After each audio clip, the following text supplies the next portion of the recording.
नमस्कार। अभी इस वक्त मैं हूँ खवासपुर में। यहाँ पे अररिया टू गलगलिया का जो रेलवे का काम शुरू किया है, तो आइए वही हम लोग आए थे देखने के लिए कि किस तरीके का क्या होता है। तो हम लोग आए हैं घूमने के लिए, तो सोचे कि हम लोग का जो यूट्यूब पे दर्शक है जो यहाँ पे नहीं आ सकते, क्यों न उनको बैठे बैठे ही इस जगह को दिखा दिया जाए। तो आइए हम लोग इस जगह को एक्सप्लोर करते हैं और देखते हैं कि किस तरीके का काम अभी तक कहाँ तक पहुँच पाया है।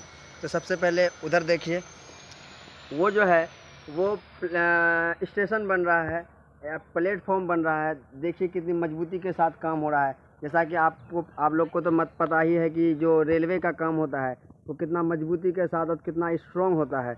और यहाँ पे अभी काम प्रोग्रेस पे है। थोड़ा सा काम हमको लगता है कि स्लो है, क्योंकि अररिया जो प्लेटफॉर्म है उससे 1-2 किलोमीटर पहले काम बहुत तेज़ी से चला आ रहा है। इनफैक्ट जहाँ तक मैंने देखा है कि पटरी तक वहाँ पे बिछ गया है।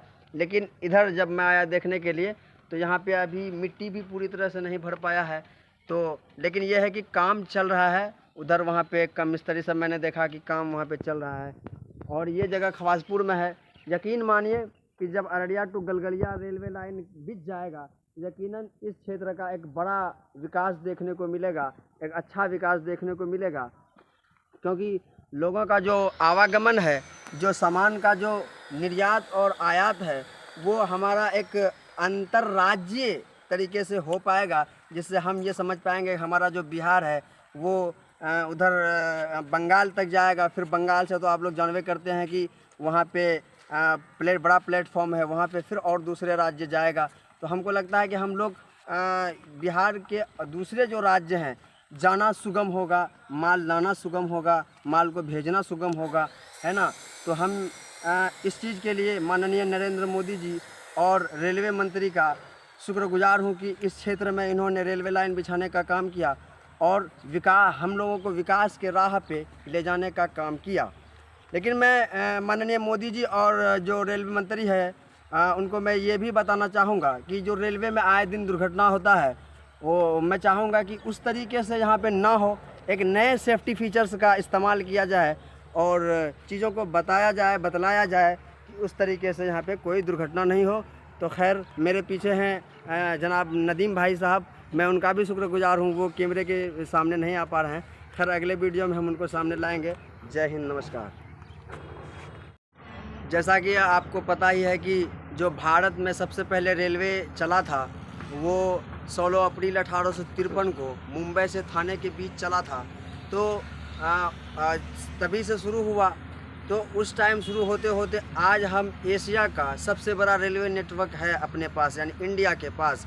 तो उसी क्रम में एक नए रेलवे लाइन का फिर से आगाज़ हो रहा है। उसी रेलवे लाइन का जो कनेक्टिविटी है उसमें बढ़ोतरी हो रहा है। तो ये मैं बता दूं आपको कि ये रेलवे लाइन किस तरह से कनेक्ट करेगा। यानी ये रेलवे लाइन जो है आपको अररिया टू गलगलिया होते हुए बंगाल तक जाएगा, ठीक है। उसके बाद इसी क्रम में हम लोग ये देख पाएंगे कि जो बिहार में जो भी फसल होता है उसका जो हमें एक्सपोर्ट करना होगा तो हमको आसान होगा, और बाहर से जो हम माल मंगाएंगे इंपोर्ट करना होगा वो भी आसान होगा, सुगम होगा। तो इसीलिए मैं जो रेलवे मंत्री है अश्विनी वैष्णव जी, मैं उनका फिर से मैंने पहले भी मोदी जी का आभार व्यक्त कर चुका हूं। तो अब इस नए ऊर्जा के साथ मैं अश्विनी वैष्णव का मैं तहे दिल से शुक्रगुजार हूं कि हमारे इस इलाके में जो सीमांचल और अररिया और इधर का ज़िला है ये वैसे भी अति पिछड़ा है, तो इन्होंने विकास के राह पे अग्रसर करने का काम किया है। तो खैर मैं दिल से उनका शुक्रगुजार हूँ। थोड़ा दिखा दीजिए किस तरीके से काम हो रहा है।